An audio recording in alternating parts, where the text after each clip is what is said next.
안녕하십니까. 한 달에 한 번 국가보훈처의 주요 소식을 전해드리는 월간 국가보훈처입니다. 놓쳐서는 안 될 다양한 정책과 소식들, 지금부터 알아보도록 하겠습니다. 지난 11월 1일 포스코 서울센터에서는 상위 국가유공자들을 위한 첨단 보철구 전달식이 있었습니다. 지난해 포스코와의 업무 협약을 통해 첨단 보철구를 지급하고 있는 보훈처는 올해는 로봇 의수적뿐만 아니라 다기능 휠체어와 시각 보조기기, 스마트 보청기 등을 지급했습니다. 보훈처는 몸이 불편한 상위 국가유공자의 예우 증진과 복지 수요에 대응하기 위해 과학기술정보통신부와 정책 협약을 맺고 첨단 보철구 지원을 위한 연구 개발을 추진하고 있습니다. 국가보훈처는 지난 11월 2일 빙그레 공익재단과 독립유공자 후손 장학사업을 위한 업무 협약을 체결했습니다. 이번 협약을 통해 앞으로 5년 동안 독립유공자 후손 225명을 선정해 총 3억 원의 장학금을 지원하게 됩니다. 빙그레 공익재단은 지난 2018년 3.1운동 및 대한민국 임시정부 수립 100주년을 기념해 독립유공자 후손 장학사업을 시작해 지난해까지 총 135명에게 1억 8천만 원의 장학금을 지원했습니다. 지난 11월 3일 학생 독립운동 기념탑에서는 제92주년 학생 독립운동 기념식이 개최됐습니다. 절벽엔들 꽃을 못 피우랴라는 주제로 개최된 이번 기념식은 코로나19로 현장 참석을 최소화한 가운데 학생 독립운동의 주역인 학생들의 온라인 참여를 확대했으며 학생 독립운동 기념비를 알리기 위한 영상 콘텐츠와 다양한 체험 행사 등도 마련됐습니다. 국가보훈처는 참전유공자 등의 국가보훈 대상자가 지방자치단체에서 지급하는 보훈수당을 빠짐없이 적기에 지급받을 수 있도록 보훈 대상자 정보를 공유하는 시스템을 전국 지자체로 확대해 시행한다고 밝혔습니다. 그동안 주소 이전 등의 신상 변동 사유가 발생할 경우 지자체별로 지급하는 보훈수당을 받기 위해서는 보훈 대상자가 직접 지자체를 방문해 신청해야 했습니다. 이에 국가보훈처는 행정안전부와 지속적으로 협업해 지자체와 보훈 대상자 정보를 공유하는 연계 시스템을 구축하고 지자체 세월 행정 시스템에 보훈 대상자를 꼼꼼하게 관리하는 기능을 추가함으로써 보훈수당을 적기에 지급할 수 있도록 개선했습니다. 매월 지자체에서 보훈수당을 받는 참전유공자 등 국가보훈 대상자는 50만여 명으로 앞으로 주소지 이전 등으로 보훈수당 지급이 누락되는 사례가 방지될 것으로 기대되고 있습니다. 지난 11월 5일 정부 세종청사에서는 일상 속에서 보훈 문화를 확산하기 위한 보훈 문화 포럼이 진행됐습니다. 행사에는 이나무 보훈처 차장과 이찬수 보훈교육연구원장, 보훈교육 분야 전문가가 주제 발표와 토론자로 참석했으며 온라인을 통해 교원과 시민 등이 함께했습니다.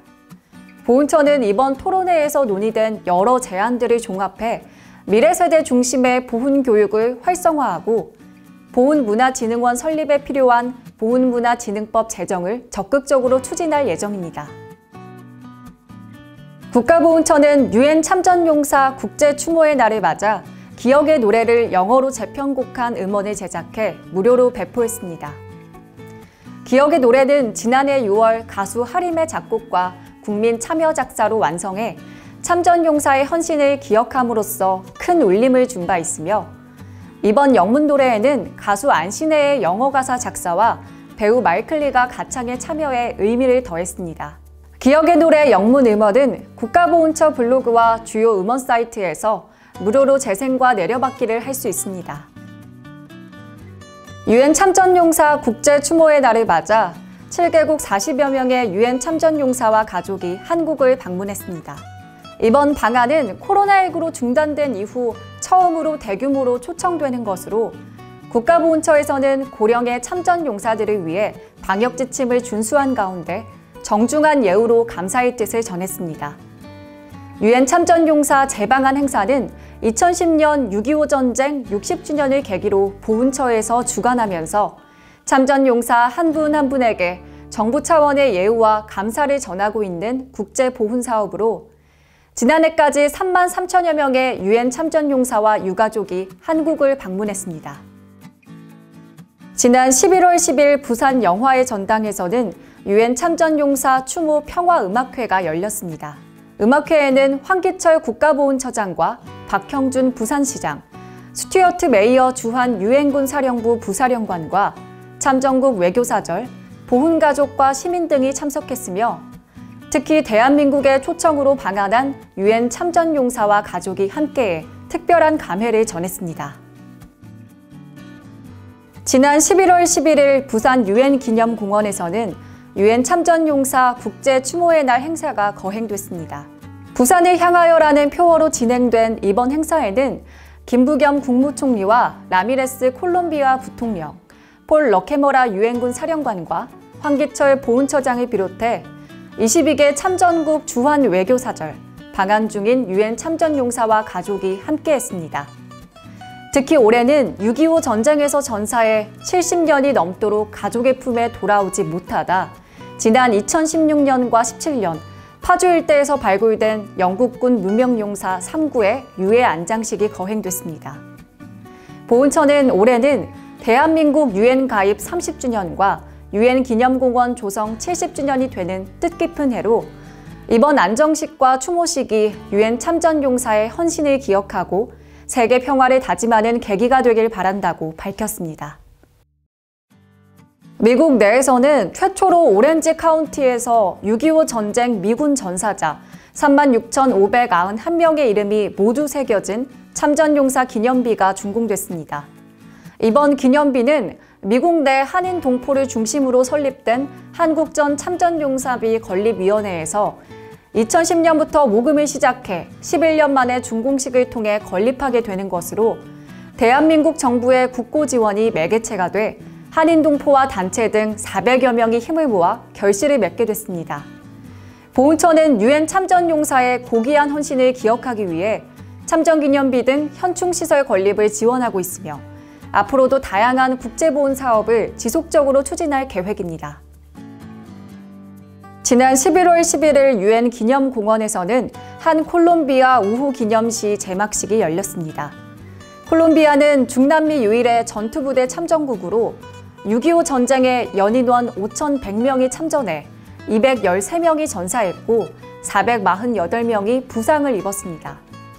대한민국과 콜롬비아는 1962년 3월 공식 수교를 맺은 이후 협력 관계를 지속해온 오랜 우방이며 특히 올해는 콜롬비아 참전 70주년이 되는 의미 있는 해로 지난 5월 황기철 보훈처장이 콜롬비아를 직접 방문해 현지 위문을 통해 감사의 마음을 전했으며 코로나19 방역 마스크 10,000장을 지원하기도 했습니다. 국가보훈처는 제82회 순국선열의 날을 맞아 홍범도 장군의 차남, 홍용환 선생 등 134명을 독립유공자로 포상했습니다. 이번에 포상되는 독립유공자는 건국훈장 41명, 건국포장 19명, 대통령표창 74명으로 포상자 중 생존 애국지사는 없고 여성은 4명입니다. 앞으로도 보훈처는 유관기관과 독립운동 사료수집 협업체계를 공고히 하고 국내외 소장 자료를 지속적으로 수집해 독립유공자 발굴 포상을 추진할 예정이며 보다 다양한 독립운동 사례를 발굴하는 데 최선을 다할 계획입니다. 홍범도 장군 유해봉환 대국민 홍보 캠페인과 이웃의 영웅이 산다 디지털 홍보 캠페인이 한국 PR협회가 선정한 2021년 한국 PR대상에서 전체 대상과 디지털 부문 최우수상에 선정됐습니다. 한국 PR대상은 국내 최고 권위의 홍보상으로 국내 기업과 정부, 공공기관 등의 홍보 사례를 평가해 선정하고 있습니다. 황기철 보훈처장은 수상 소감을 통해 국가를 위해 희생하고 헌신하신 국가유공자와 그 유가족들을 적극적으로 예우하라는 시대적 요구라고 생각한다면서 앞으로도 더 낮은 자세로 적극적으로 소통하겠다고 밝혔습니다. 지난 11월 17일 독립기념관에서는 제82회 순국선열의 날 기념식이 열렸습니다. 또 하나의 별을 노래하자라는 주제로 열린 이번 기념식은 사회적 거리두기를 준수한 가운데 독립유공자와 유족, 정부 주요 인사 등이 참석한 가운데 진행됐습니다.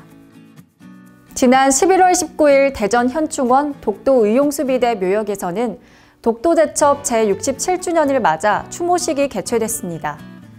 독도 의용수비대는 6.25 전쟁에 참여했다가 부상을 입고 명예제대한 홍순칠 대장 등 참전용사와 울릉도 거주 민간인 등 총 33인이 1953년 4월 20일에 결성한 단체입니다. 아울러 정부에서는 독도 의용수비대의 대원과 그 유족 등에 대해 지난 2005년 독도 의용수비대 지원법을 제정해 예우와 지원을 하고 있습니다. 국가보훈처는 11월 22일부터 5박 7일간 벨기에 현지에서 유엔 참전용사 후손 비전 캠프를 개최했습니다. 6.25 참전으로 맺어진 인연을 후손인 미래 세대로 계승하고 이를 통해 평화로운 미래를 열어가기 위해 계획된 비전 캠프는 벨기에 한국전 참전용사 후손 대학생과 대한민국 참전용사 후손 대학생 총 40명이 참가해 진행됐으며 2018년 시작해 올해로 4회째를 맞습니다. 보훈처는 앞으로도 지속적으로 유엔 참전용사 후손들이 직접 만나는 자리를 만들어 6.25 전쟁이 잊힌 전쟁이 아니라 역사에 영원히 기억되는 전쟁이 되도록 할 것입니다. 대한민국 임시정부 기념관 개관이 전시공사 완성을 위해 내년 초로 연기됩니다.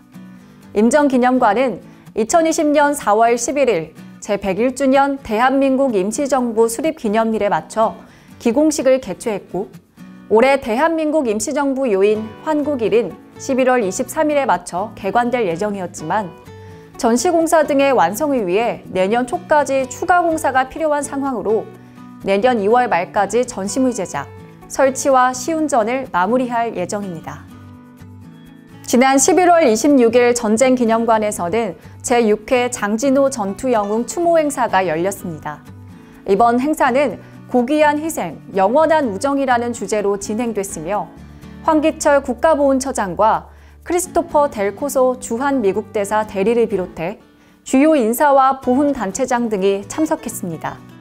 국가보훈처는 단순하고 반복적인 보훈 행정 업무에 수작업으로 인한 행정력 소모를 줄이고 행정 효율성을 높이기 위해 자동화 프로그램을 도입했습니다.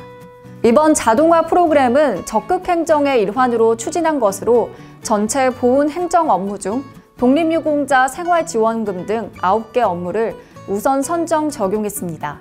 이에 따라 연간 사람이 처리했어야 할 18,679시간을 절감할 수 있게 됐으며 이를 통해 절감된 시간은 국가유공자를 예우하고 그분들의 영예로운 삶을 보장하는 일에 더욱 매진할 예정입니다. TV 나라사랑 유튜브 채널에서는 보고 싶다 전우야 콘텐츠를 지속 제작, 업로드하고 있습니다. 보고 싶다 전우야는 참전용사들의 전쟁 경험담과 함께 찾고 싶은 전우에 대한 사연을 영상을 통해 소개하는 콘텐츠로 영상 제작에 참여를 원하거나 사연에 소개된 전우에 대해 알고 계신 경우에는 국가보훈처 대변인실 044-202-5092로 전화 주시거나 안내되는 이메일로 연락 주시기 바랍니다. 전우찾기 프로젝트 보고 싶다 전우야의 보훈가족 여러분의 많은 관심과 참여를 부탁드립니다. 국가보훈처의 다양한 소식을 한데 모아 전해드리는 월간 국가보훈처. 지금까지 2021년 12월호 함께 하셨는데요. 구독과 알림 설정으로 더 편리하게 시청하시기 바랍니다. 이번 달 준비한 소식은 여기까지입니다. 보훈가족 여러분 고맙습니다.